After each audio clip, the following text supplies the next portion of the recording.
James Hobart is extremely unique in his perspective of CrossFit, as am I.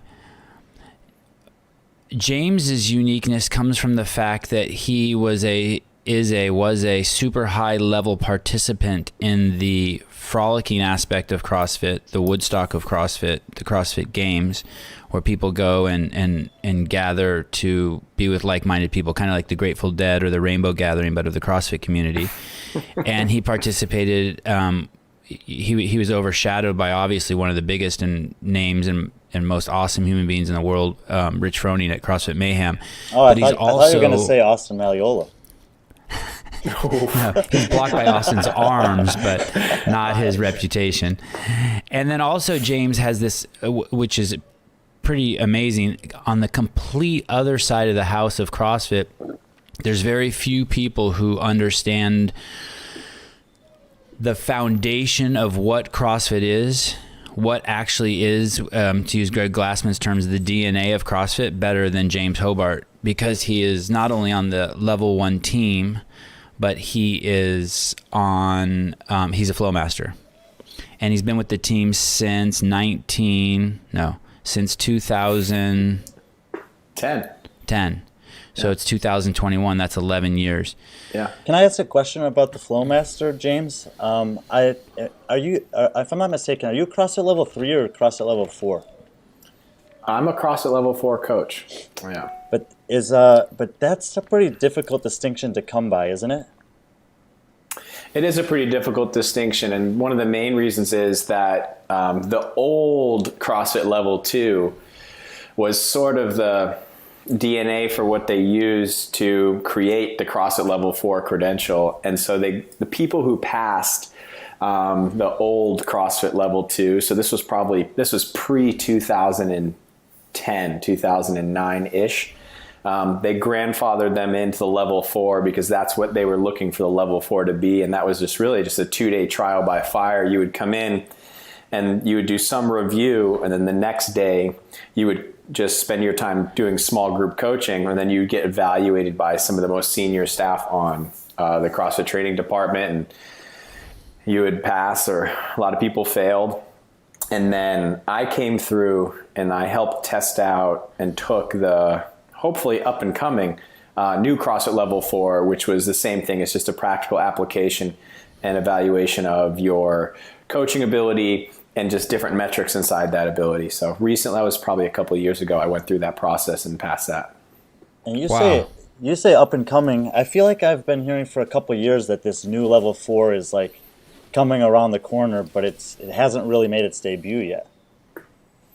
Yeah, I've been hearing that too, and I think it's taken a really long time for them to get it to where they want to be.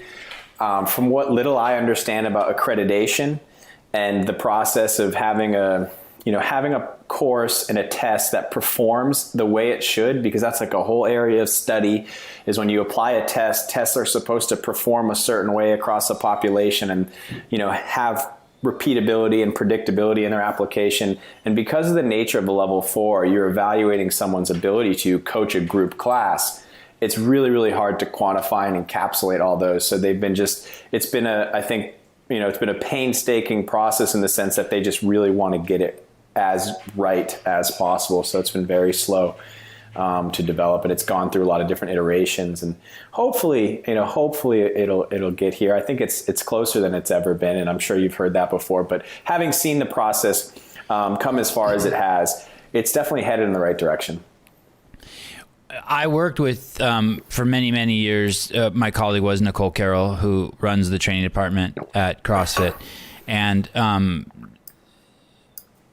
when you were talking, I was going to describe her as a perfectionist, but I think a better term is she is extremely thorough. Yeah. And she has, she's the one who spearheaded getting, I believe, the CrossFit certifications, ANSI certified. I don't even know what that means, but that means that like someone outside of us says that we're legit. I think it's mostly around the testing process. So this testing process is quote unquote scientific. It is really weird for an organization like CrossFit that has something, and I'll use the example of squatting below parallel, that was frowned upon by so many people in the fitness space for so many years, than to think that someone else can oversee the movements. And that's just one of dozens and dozens of examples. Basically what Greg Glassman did, and correct me if I'm wrong, James, is he's the first to say, hey, I didn't invent anything. These movements are part and parcel with your DNA, and I've just sort of organized them into a practice, a methodology, and an instruction. So it is bizarre anytime it is extremely bizarre when anyone wants to oversee CrossFit, because the first thing that becomes apparent is that they don't even know what CrossFit is. Yeah. And I think there's, what's interesting too about the model of CrossFit is there's, I don't love this phrase, but there's a lot of proof in the pudding. It's, you have thousands of affiliates practicing the general, foundations of the model in a lot of different ways and having a lot of success. And, but yeah, the accreditation process is really unique.